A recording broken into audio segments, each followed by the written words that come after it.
Hello and welcome to Micro Lecture 7.3. This one's going to be a little interesting, I think, for you if you have at all an interest in history, particularly early American history. And it's going to, I think, include a couple surprises even for those of you that don't have an interest in history. So let's jump in the next 5 minutes or so and talk about the development of the idea of judicial review. Okay, so what is judicial review?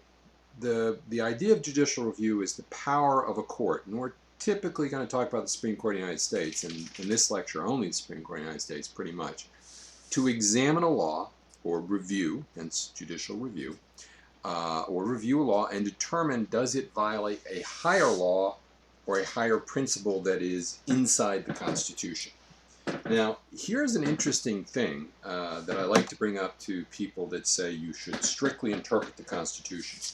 And that is that if you read the American Constitution of 1787, 1789, what you'll find is there is no mention of judicial review. There is nothing in there that says, okay, a court can declare a law unconstitutional.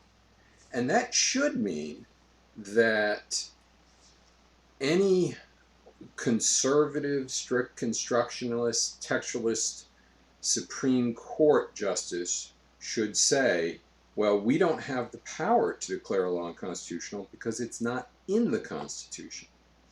So having said that, since most people today would, even the conservative justices, and there's some inconsistencies there, would say, well, yes, judicial review should apply, let's take a look at where it came from.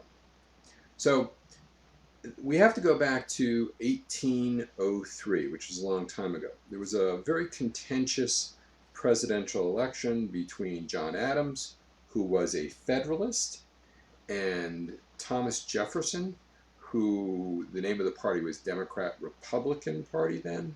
It just got shortened to the Democratic Party. It's seen as the precursor to today's Democratic Party. So we'll call it the Democratic Party. Adams, the Federalist, runs against Jefferson, the Democrat, and loses. And before he goes out of office, because at this point you would have the election and then you would have months while the president's still in office, he appointed a number of Federalists to some good federal jobs, and they were justice of the peace. They were essentially a type of judge. And these jobs were sent to the Senate because, as you remember in the last lecture, the Senate has to advise and consent to some judicial appointments. So it went to the Senate, they were confirmed, and then the paperwork came back to the office of the president.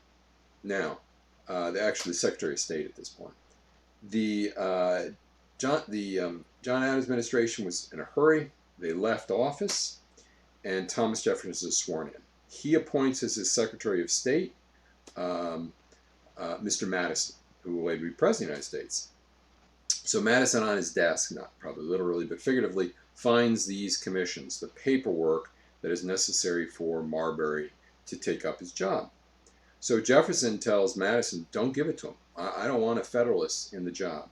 Just hold on to it. So Marbury sees this and sues. And it goes to the courts, and the courts initially ruled primarily in favor of Mr. Marbury, saying that, yeah, you got to give him his job. So it goes up to the Supreme Court of the United States, and by 1803, and this is almost 3 years after he should have his job, which shows you that it does take a long time for the wheels of government to turn, it goes up to the Supreme Court, and Jefferson and Madison, Jefferson the President and Madison the Secretary of State, both kind of hint that they would not comply if the Supreme Court gave an order to turn over the commission. Now, if this happens, the Supreme Court of the United States really becomes a joke because it's powerless. The only way the Supreme Court can enforce its rules is if everybody acknowledges them. So we have a real conflict between these two guys here. Thomas Jefferson, that's the figure on the right, he's the President of the United States. John Marshal, the Chief Justice of the Supreme Court, on the left. So the Chief Justice, if you read the opinion, and I recommend you go at some point and read the opinion of Marbury versus Madison. It's a very short opinion. It's only a few pages long. If you read it, the first 5/8 of 5/6 of it, 50, 60, 70% of it, you'd see, well, yeah, it looks like Marbury's going to get his job. But at the end of it, the Chief Justice kind of drops a bomb. He says, look, here's the logic I've got. The judiciary gets to determine what the law is. Well, that makes sense. I mean, you have a law, it goes to a judge determines what it is. Second, sometimes laws will conflict with each other. So Congress might pass a law one day and a law the other, and somewhere down the line they might conflict. If there is a conflict, there is a supremacy clause in the Supreme Court that says the Constitution is the supreme law of the land. So there could be a conflict between what a law says and what the Constitution says. And here's where he kind of baits the trap. If a law conflicts with the Constitution, then because the judiciary has the power to determine what the law is, they can strike that law down. And he says this just makes sense, because if you say that the legislature or Congress can do whatever it wants, whenever it wants, then the Constitution's a dead letter. No one needs to pay any attention to it. Therefore, it is implied that the Supreme Court has the power to strike down law, like this law, the law that gave Mr.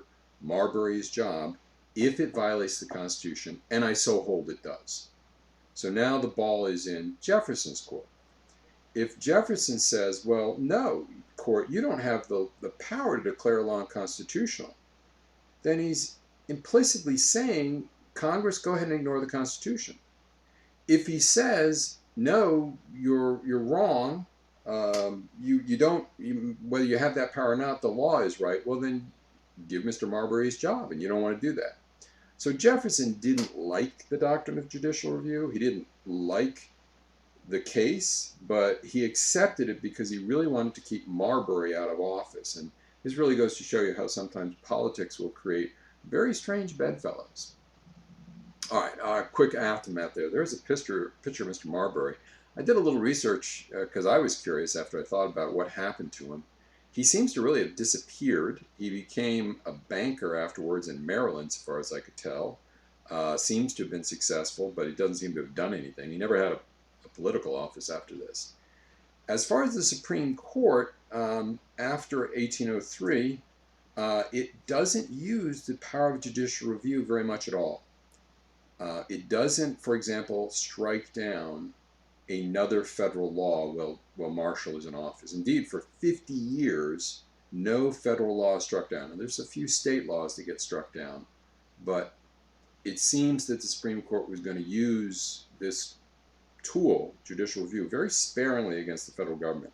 It's not until 1857, in a really horrific case, which at some point I guess we should talk about, the case of Dred Scott versus Sanford, the famous Dred Scott case, that the Supreme Court strikes down a federal law.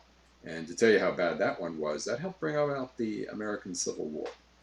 Okay, good. I kept this right around 8 minutes, a little bit shorter than the 10 or 12 I've been running over the 5 I wanted to. I'll start lecture 8.1 for you, and I'll talk to you then.